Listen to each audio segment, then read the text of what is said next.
faith. This is the way. Truth is, I am Iron Man. Tells me you're from Memphis. Hello, critics, non-critics, and friends. Welcome to the Film Optix podcast, brought to you by the Drive-In Podcast Network, where we discuss film, TV, and all things Hollywood here on the show. I'm your host, Christian, and I'm joined by my trusty elf here yet again, my trusty co-host, Devin. And today we're here to give our thoughts about the latest miniseries to hit Disney Plus, and that is Hawkeye Episode 3, which is titled Echoes. Echoes, Echoes. Yeah, all that jazz. But before we begin today's show, you can listen to our podcast on platforms around the internet. And if you're a new or seasoned listener to the show, we would love to hear from you guys. Follow us on Instagram and follow us on Twitter at Film Optix. That is Optix with an X. Devin, I'm very excited. It is December 1st. Are you ready to get into the holiday spirit? Yeah, it's about that time. Yeah, you ready? Because I got something good here. Oh, yeah. Oh, boy. Yeah, buddy. Already top of the charts. Yeah. It's the instrumental version because I didn't want to, get all that. But it's Christmas time here on the Film Optix podcast. Holiday time, to be more specifically, where all the sleigh bells, all the holidays where family comes together. Very, very excited to have all this stuff with us today. And actually we have a nice little guest coming here on the podcast. It's called Alvin and the Chipmunks. Yeah. Are they still for sale? I don't know, but they're the reason why Disney doesn't make hand-drawn animation anymore, because the Alvin and the Chipmunks, the Squeakquel, did so well against what was it? Princess and the Frog, and box office wise dominated. It was insane. But yes, like I said before, it is Christmas time here, or holiday time. Sorry, I need to be more politically correct. I just I've always said Christmas, but sometimes I say Happy Holidays as well. It really just depends on who I'm saying it to. Devin, I believe you also celebrate Kwanzaa. I think that I don't think I've ever done that one. Oh, I'm sorry. Hanukkah started. Hanukkah a nice start. early start. Yeah, nice early start. Very, very excited for that. But They're yeah, gonna be all done and wrapped up. We're not even close to Christmas yet. I know, man. It's crazy. This entire year has been going by so fast. It's insane. Like, I can't even imagine. It's just, is this what the rest of our lives are gonna be like? Just year by year, just flying by. It's crazy, crazy stuff. But as I mentioned before, we're going to be reviewing Hawkeye Episode 3, titled Echoes.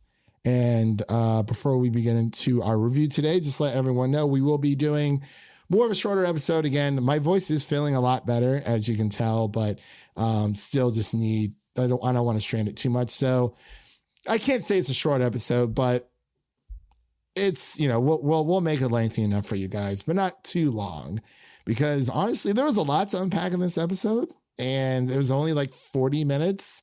That's not including the credits, but we're going to get into it. Devin, are you ready to get into our Hawkeye Episode 3 review? Let's get it. All right, bro. All right, let's go watch some Imagine. We're actually gonna go listen to Imagine Dragons and then come back. So we'll be back. There are actually a lot less bros in this episode. I know. Spoiler alert. I know. Very, very. Oh, actually, that was the wrong one. Anyway, we'll be right back with our Hawkeye Episode 3 review right after this short break. Can I tell you a secret? I'm working with an Avenger.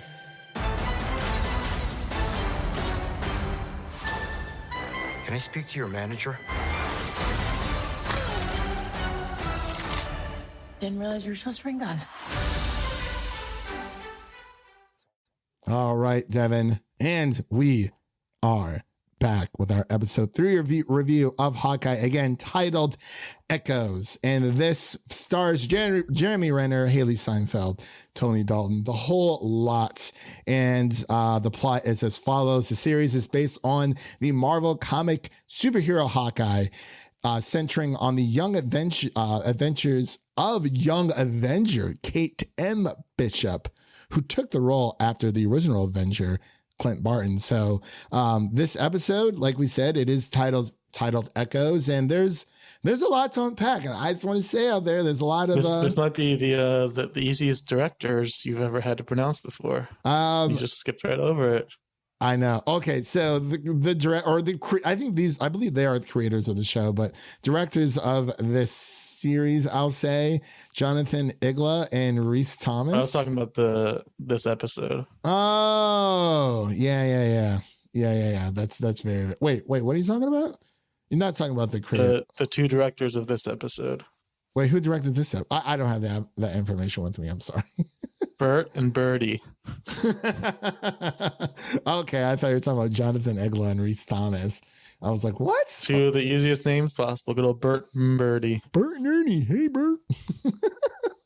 Man, oh man. So, gosh, honestly, where to begin? I just want to start by saying, I see a lot of Hawkeye naysayers out there loving this week's episode. I've been listening to a few podcasts here and there, and everyone's like, "Oh, this is, it's so good! Oh my God, it's amazing! It's so much better!" Yeah. This one's definitely the best so far, and it's only getting started for sure. Well, Devin, give me your initial reactions of this episode. Well, what did you think? Yeah, like I said, I think this is like the best by far so far. We get some background into Echo, which was very, very well done. I don't know how they cast such a perfect young actress. They must be related. Like, there's no way. They looked exactly the same. Well, you know who Echo's father was, right? It was a guy from Dr. Sleep. Yeah, he's been in a lot of stuff. Yeah, he's in Dr. Sleep. He's been in Fargo, a lot of stuff. He's really good too, but don't know if he'll be lasting in this one very long.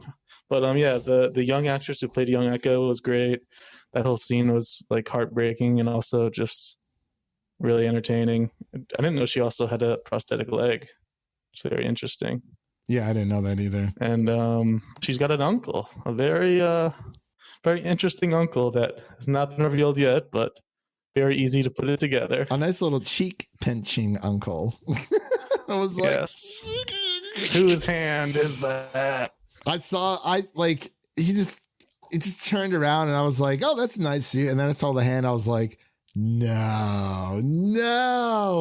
They're saving that reveal. They definitely are. I mean, this is better. I mean, we got the power broker reveal in Falcon and Winter Soldier, and I was like, snooze fast. But there definitely looks like they're building up to stuff. We're officially halfway through the series already because we got the first 2 episodes on the first week. I think that was a good call, especially just I really like how TV shows are starting to do that. We've seen it with shows like Arcane and with shows like Invincible, Wheel of Time. They're giving us more episodes within the first few weeks so people can kind of understand. Well, number one, you have more to go off of. And number two, you can kind of understand what this world is about, because I feel like ratings for certain shows would be a lot lower if they didn't pair them with other episodes, kind of like what they did it with The Boys as well, I believe. So, but yeah, this episode, episode 3, initial reactions for me, I loved it. It was action packed, very heartfelt. We got a lot of heartfelt scenes in this episode, especially between Echo and her father, and then Clint and Kate. They share a very special, nice little scene in here as well. And the first half of this episode, first 20 minutes, it's more action packed, and then it of course ends on another cliffhanger. And it kind of it's more about the investigative, and it's funny. It has all, but like the Christmas stuff is still there. It's all about being home for Christmas, which it doesn't look like Clint Barton's going to be able to do, or he might just make a real sad scene there. But I mean, we still know Yelena, although I feel like they're either going to save her for like the penultimate episode or like the series finale, because I definitely feel like this show could get a season 2, but we really don't know. We're not sure if this is just a Christmas adventure, or if this is just in every, like, kind of like a one-off, as Wanda Vision was, or even Hawkeye. I mean, not Hawkeye. I'm sorry, Falcon and Winter Soldier. Sorry, two birds there. Two birds, one stone. You know, I don't think two birds, one thing. Two birds, one thing. Yeah, that is it's true. clobbering time. So it's so apparently Hawkeye actually does take place after the events of Shang-Chi, which is pretty interesting. You know, we get a little bit more backstory with Ronin. And overall, I really enjoyed this episode. Like, this is definitely my favorite one so far. I really like the first two. It's more about the world building, especially the first episode. But nowadays, like I said, you know, when we get multiple episodes in one, it's more about the world building of both and them trying to show us, you know, what this world is like and how these characters interact with each other. So I think the first two episodes were definitely a solid entry in, like, you see a lot of people saying, you know, it's not their favorite, but I just want to say, you know, just because there's no multiverse or magic, or, you know, Loki isn't there, or, you know, anything crazy magic wise with Lanja, there's no supernatural elements. This is a very grounded story, much like Hawkeye. I mean, not Hawkeye. Wow, I did it again. Falcon and Winter Soldier. But I think with this, obviously, you know, we are getting a full story here. Unfortunately, we did not get that with Falcon and Winter Soldier, which is why I wasn't super crazy about it. But, you know, there were really good moments in that show. It just felt a bit all over the place. But this feels like a more grounded, concise story. As we go on, you know, we're learning about these new characters, these new villains between Echo and, you know, the bros. You know, Imagine Dragons, man, you gotta love it. So it's all there. But overall, I really did enjoy it, and I apologize for being a bit long-winded. But Devin, did you have anything you wanted to add into your initial reaction before we get into spoilers? I guess we can get into spoilers. Talk about that nice car chase scene. Yeah. All right, ladies and gentlemen. That means that we're about to get into spoilers for Hawkeye episode 3, titled Echoes Again. That is your second warning for Hawkeye episode 3. So if you haven't seen it, go watch it. You know, it's only 40 minutes. You know, we're recording this in the evening. You know, you got time, and we got time. You know, it's all good. But Devin, are we going to see Kingpin in this show? We already saw his hand. That was enough to set me off. I'm like, just give it all to me. Give me a Hawkeye, Daredevil, just everything. And even if Daredevil isn't there, I don't even care. It's Kingpin, and Kingpin is awesome. Like, I'm so excited. But yeah, well, like you said, the beginning scene, you know, the heartfelt with Echo's past, and, you know, her parents not being able to send her to a deaf school of deaf children, for deaf children. And she seems that she's very comfortable with who she is. And she, you know, it's been a great year for deaf representation. Yeah, it really has. Or hard of hearing, at least. Yeah. I mean, we got Coda, we got playlist of playlist of noise. But yeah, Ultimate Playlist of Noise, which came out early this year. Definitely check Sound that of out. Metal was great. Yeah. And then we got my gosh, you already said Coda. Oh, Eternals as well. Yeah. And now this, and A Quiet Place Part 2. Can't forget about Quiet Place Part 2. So it's all good stuff. I absolutely love it. You know, for some reason I always gravitate those sorts of characters, but I think Echo's great. It's been a great intro, and we already know that she has her own spinoff show confirmed, which is exciting. And they've done such a good job of using, like, bringing her in and tying her into Hawkeye, but then also, from what we've seen and are guessing, Kingpin, bringing him into the MCU. It's just all flowing so perfectly. Like, it's all fitting together. Exactly. It's like Kronk would say, "Oh yeah, it's all coming together." I gotta find that soundbite. That would be great to use. Yeah, but it's like, I mean, if I don't know who else that would be, whose other big white beefy hand that is, but it's like, oh my gosh, I was so excited.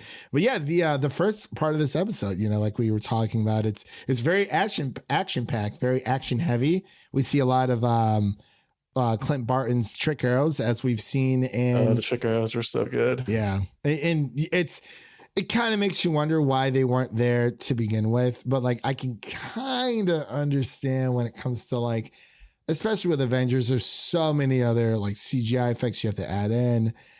I mean, you know, this is, we also see a very tender moment between Kate Bishop and Clint, because as we know, after the scuffle that they had, you know, going through the streets, we'll definitely come back to the street fight there, or the car chase and whatnot. But it was, I just wanted to tackle this really quick before I forgot. I really enjoyed the conversation. Like, you actually, they do a really good job of showing, like, not even just deaf, what it is to be for deaf people, but people are hard of hearing, which of course Clint is. In, you know, we don't really know the cause of it. It could be so many other different things, you know, throughout his time as an Avenger. And, you know, it's, I thought it was only in one ear, but apparently it's in both. And that's what, at least it seems like. But, you know, when the moment, of course, I'm talking about is when, you know, after the chase scene, when, you know, they're back at the apartment, and Clint's son calls, and he's trying to make out what he's saying. It's kind of like he's having a conversation with himself. And then, you know, Kate, you know, kind of steps up and writes down everything that his son is saying, or at least not for verbatim, but summarizing and whatnot. So, you know, and the way that he thanked Kate was, you know, it was a very genuine, sincere moment. And of course, but yeah, going back to the car scene, there's a lot of nonlinear storytelling in this podcast, as you can tell. But yeah, you want to touch on the car chase scene? Yeah, 'cause I remember we saw that in one of the trailers before the show came out. We saw the makings of this car chase scene when they were getting in the crappy car instead of the nice ass what was it, a Corvette? Yeah, the Challenger or something like that. So they skipped over that and got into the crappy car, but we didn't see how the rest of the chase goes on, and it just keeps getting better as it goes on into that bridge. All the different trick arrows are really entertaining. There's acid arrows, the suction cup arrows that she called plunger arrows. There's just, and then the best one of them all, the Pimtech arrow. That was so cool. He was just like, shoot it high, just shoot it up there. And then he shoots it with the Pimtech, and it just creates this giant arrow, and that was amazing.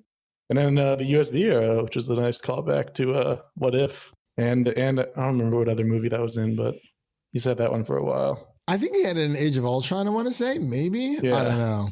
Yeah, so it's very it is really nice to see the other arrows in his arsenal. You know, we saw like the gunk, the gas, like you said, the Pimtech. That was, man, that was amazing. That purple gas reminded me of Agatha Harkness. Same. She was about to appear. Exactly. There's a lot of purple in this show. They're really pushing the purple, man. You know, it's everywhere. Hey, it's, when are they gonna get those costumes? Serious? Well, doesn't Kate technically already have hers, or is it?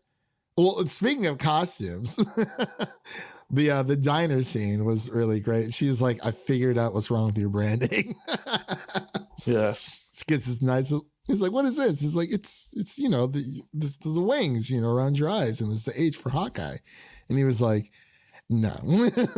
Which, you know, and I know a lot of people would love to see him in his original outfit, but it kind of goes to show, like, I'm pretty sure they did with WandaVision, you know, the Halloween episode, which was fantastic. And by the way, the whole marketing for the show, you know, the best gifts come wrapped, come with a bow. I was like, oh, it's just such genius marketing. I absolutely love it. But yeah, I really like how it's just, you know, I really enjoyed this episode overall, you know, especially with the like the costume thing is very, you know, they kind of show how silly it is to be like, okay, yeah, would it be cool to have like a lot of these characters in like their original like comic book counterpart costumes? Like, absolutely, but like not everything translates well onto screen. You have to kind of like modernize some stuff. But yeah, I'm really interested to see when Hawkeye gets his actual purple suit, and I wonder how they're actually going to pass the torch, because, you know, how, I mean, I'm assuming that, you know, throughout this event that, you know, Kate will come across some kind of Avenger or, you know, some kind of contacts, you know what I mean? So hopefully we'll get something, but, you know, we're all waiting for Yelena for sure. But like I said, I feel like she's definitely going to be more in the, probably like penultimate or the season finale. I feel like that's a really good place to put her because you don't want to take away from the entire story of Hawkeye and Kate Bishop. So, and, you know, even if we get a glimpse of Kingpin, I'm all good. I'm all good. Like it's.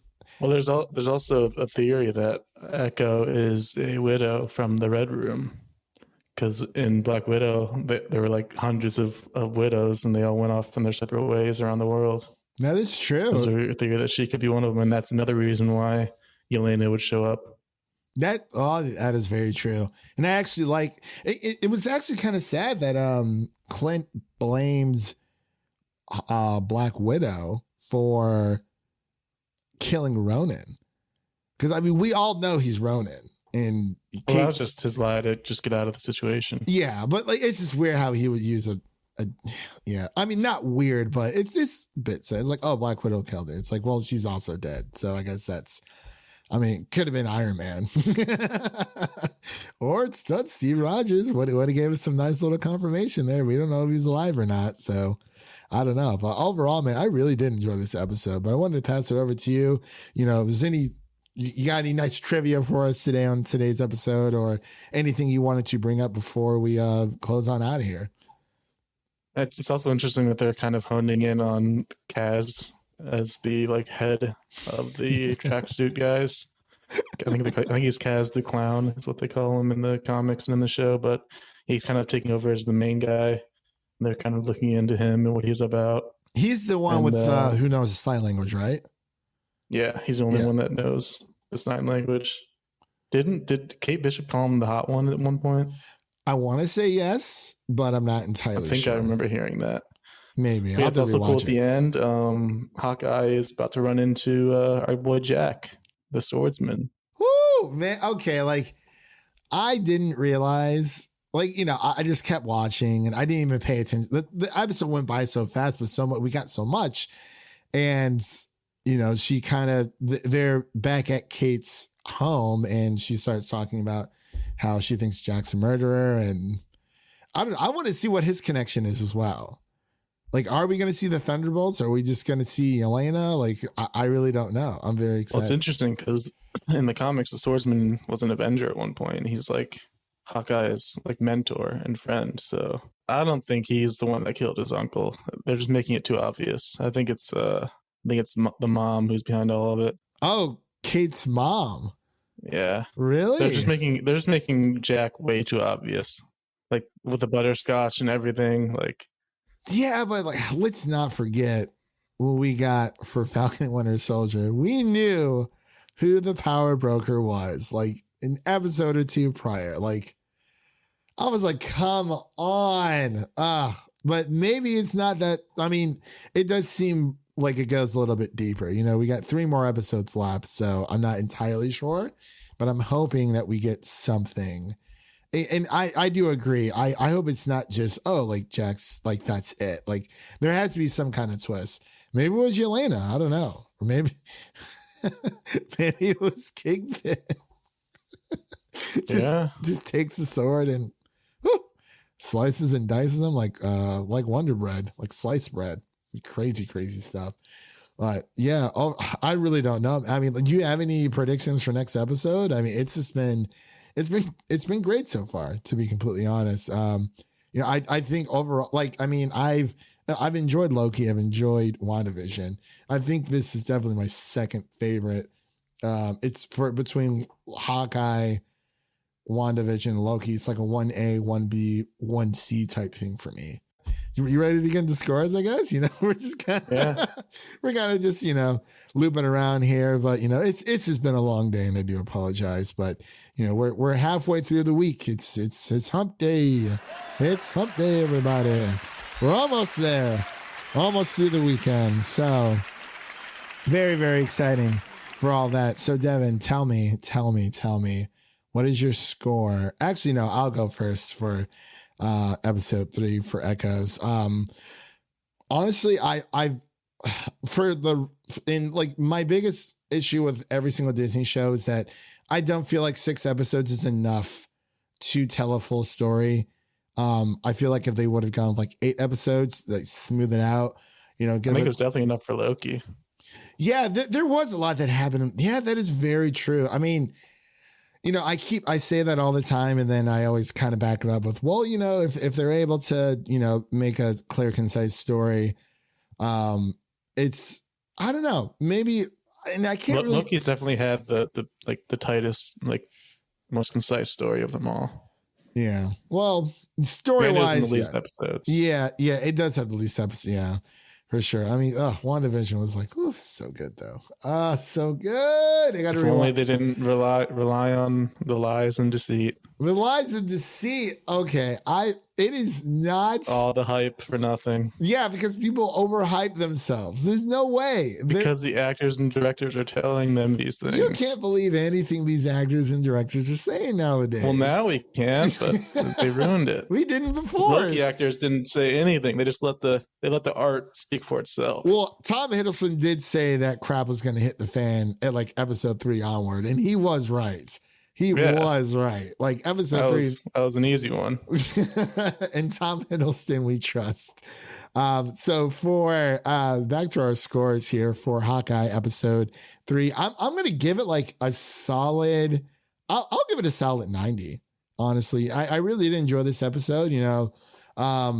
When it came to, I think it was, and I was making fun of my friend Amanda from AMX NA Reviews out there for saying, she said, oh, Hawkeye finally found his footing. And technically, yes, it did, because it does take a while for shows to find their footing and what they're trying to convey to the audience. So I do agree with her in that part. Just don't tell her.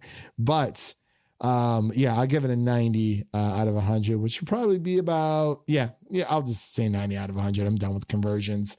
Devin, what would you give Hawkeye episode 3 Echoes? I'm going to go with a 91. I think it was just definitely the best so far and sets up a lot, and it gives us a lot of cool character moments. Echo is going to be great. Kingpin probably is going to be great. And then we got all these other characters showing up, and of course, Kate and Hawkeye are doing their thing. Yeah, and it's Christmas, baby. It's gonna be even more Christmassy in the next episodes. Yeah. I'm very, very excited. I actually meant to play the other one because sorry. Yeah, it's we're getting all the Christmas vibes. It's just really good stuff. And that pretty much concludes our review of Hawkeye episode 3. Thank you all for listening again for another one of our crazy adventures here on the Film Optix show, the podcast. We're closing out the year, with a bang. We got a lot of fun things going on. We're going to be kind of we're not going to be as busy as we've been from like October through November, because it's taken a lot out of me for sure. But, when the holidays come, we definitely we're going to give ourselves a 2 weeks hiatus, but definitely more on that within the coming weeks. We'll be announcing, we'll be taking a bit of a break, towards the end of December, within the first 2 weeks of January, kind of just putting that out there now, but there'll be more of like an official announcement later on. But of course, what's coming up on the podcast, we have more Hawkeye coverage, as we go through this journey with Clint and Kate. And on Friday, we are going to be concluding our Harry Potter movie series review with Harry Potter and the Deathly Hallows Part 2, which will be dropping on December 3rd at 5 a.m. Central Standard Time. So it's already in your phones as soon as you drive to work. So you can listen to it as you drive to work. And we're going to be announcing another movie series here on the podcast here very soon. We'll be announcing that over on Twitter. So definitely make sure to follow us over on Twitter at Film Optix. That is Optix with an X, for that announcement, as well as Instagram. So Devin, man, oh man, it's that time of year. But we're going to close out here for everyone, and we hope everyone has a wonderful December.